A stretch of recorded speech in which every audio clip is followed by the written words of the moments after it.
Informasi dari Kementerian Agama yang menegaskan tidak ada intervensi terhadap sistem komputerisasi haji terpadu atau Siskohat dalam temuan Pansus Haji. 3.000 jemaah haji berangkat tanpa melalui masa tunggu. Juru bicara Kementerian Agama, Ana Hasbi, menyatakan pengisian kuota haji khusus terbagi dalam beberapa tahapan. Di tahap pertama ada jemaah yang karena berbagai hal tertolak sistem atau gagal sistem, tapi kemudian bisa masuk tahapan berikutnya. Begitu seterusnya hingga tahap terakhir. Dan di tahap terakhir inilah masih ada sisa kuota sehingga bisa dipakai untuk 3.500 jemaah. Jadi secara otomatis jika ada yang tertolak, maka nomor berikutnya akan naik atau masuk ke dalam sistem. Kementerian Agama juga menegaskan tidak ada tambahan biaya dari Kementerian Agama bagi haji khusus. Itulah akhirnya jumlah di total itu 3.500 gitu. Jadi dia mengisi secara otomatis sistem itu akan naik. Yang atas tertolak misalnya karena ada kegagalan, nomor berikutnya naik. Nah, tapi Mbak Ana, 3.500 itu apakah dimintai biaya tambahan lagi? Setahu saya sih enggak ya gitu, karena memang penyelenggara itu kan haji khusus itu ada di travel gitu. Kalau dari Kemenak memang tidak ada tambahan apa-apa. Kepentingan kami adalah penyerapan kuota supaya maksimal, karena ini juga adalah saran dan rekomendasi dari evaluasi tahun lalu dari DPR sendiri gitu. Sementara itu, Ketua Pansus Haji Nusron Wahid menilai kuota tambahan haji banyak diberikan kepada jemaah haji khusus. Menurut Nusron, jemaah haji reguler hanya diberi waktu singkat memenuhi persyaratan dan pelunasan. Ketika ada PIHK atau penyelenggara atau travel ngajuin kepada tim verifikator di bawah penyelenggara ibadah haji khusus itu, ada yang di ACC, ada yang tidak. Padahal mereka juga memenuhi syarat yang sesungguhnya. Dan yang tidak di ACC, yang di ACC pun itu ditaruh di corner atau dalam posisi sulit. Artinya seperti apa? Diminta hanya melunasi dalam waktu 3 hari. Jadi dalam waktu singkat itu harus melunasi. Ya, kalau jamaah biasa. Kalau misal dia di travel itu harganya 25.000 dolar, ada 20.000, ada 30.000. Kalau menambah uang segitu dalam waktu 3 hari. Dari mana uangnya begitu ya? Itu kan kalau yang haji itu pejabat-pejabat Kemenak atau anggota DPR mungkin bisa.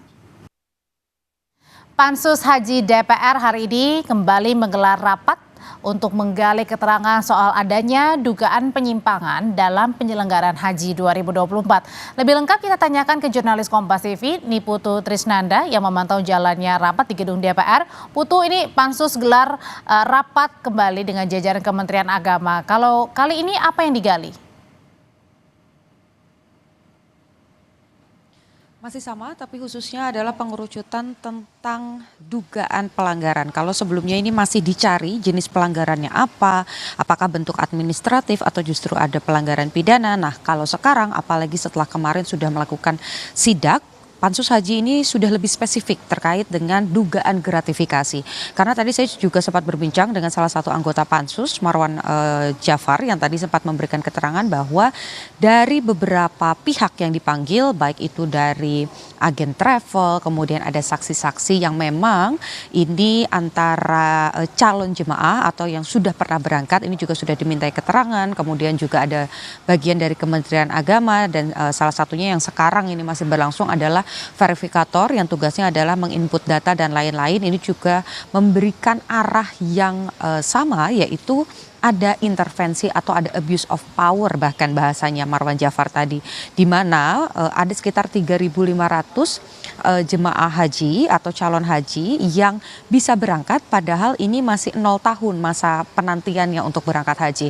Dan tadi juga disampaikan bahwa verifikator dalam hal ini memang ini juga coba digali, seperti juga kemarin pada saat mempertanyakan tupoksi atau tugas dan juga fungsi dari badan penyelenggara haji, apakah memang bisa mengatur, memiliki kewenangan untuk mengatur memilih jemaah haji mana saja yang diberangkatkan, jumlahnya berapa, dari daerah mana, dan pertimbangan-pertimbangan lainnya. Tapi sama hasilnya bahwa verifikator yang saat ini sedang berdialog dengan Pansus Haji ini hanya bisa menginput data saja. Sementara tadi juga ada pengakuan bahwa ada surat resmi dari direktorat terkait dengan pemilihan jemaah haji. Kalau mengutip bagaimana pernyataan dari anggota-anggota yang mengikuti rapat soal hak angket haji ini, khususnya haji khusus, memang arahnya adalah kewenangan yang kemudian dimunculkan ini berjenjang. Jadi bukan pada tahap verifikator atau juga pada operator, tapi ada di tingkat-tingkat pemegang kewenangan, dan apa yang dilakukan ataupun juga bentuk abuse of power yang tadi sudah disampaikan ini diketahui oleh Menteri Agama. Jadi yang coba dilakukan selain melakukan verifikasi terhadap saksi-saksi, Pansus Haji ini juga mengusulkan untuk mengundang para penegak hukum, baik itu dari Polri ataupun juga dari KPK.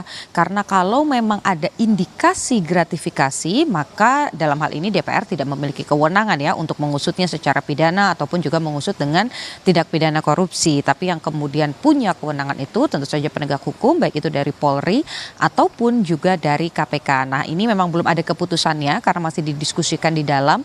Apakah nanti pada pertemuan selanjutnya Pansus Haji ini bisa mengundang para penegak hukum untuk meminta tanggapan, dan juga tentu saja nanti ini akan masuk dalam rekomendasi dari Pansus Haji, apakah nanti bisa dilakukan atau pindah begitu ya dari yang tadinya terkait dengan Pansus Haji ini pindah ke ranah pidana ataupun juga ranah tipikor. Yang jadi masalah utamanya adalah, Audrey, yang pertama terkait dengan komposisi, di mana yang seharusnya kuota haji tambahan ini tetap lebih banyak untuk haji biasa supaya para calon-calon jemaah haji yang sudah menunggu bertahun-tahun ini punya kesempatan yang lebih banyak karena kuotanya bertambah. Tapi Menteri Agama dalam hal ini Yakut Khalil ini juga memiliki kebijakan yang berbeda, yaitu membuat komposisi dari 80-20% menjadi 50-50, di mana kuota biasa dengan kuota khusus ini sama jumlahnya.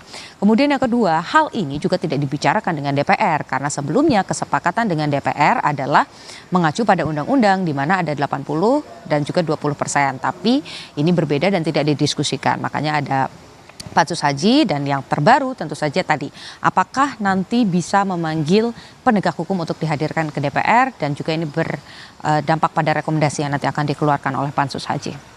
Audrey. Dari rapat Pansus Haji di gedung DPR, jurnalis Kompas TV Niputu Trisnanda melaporkan.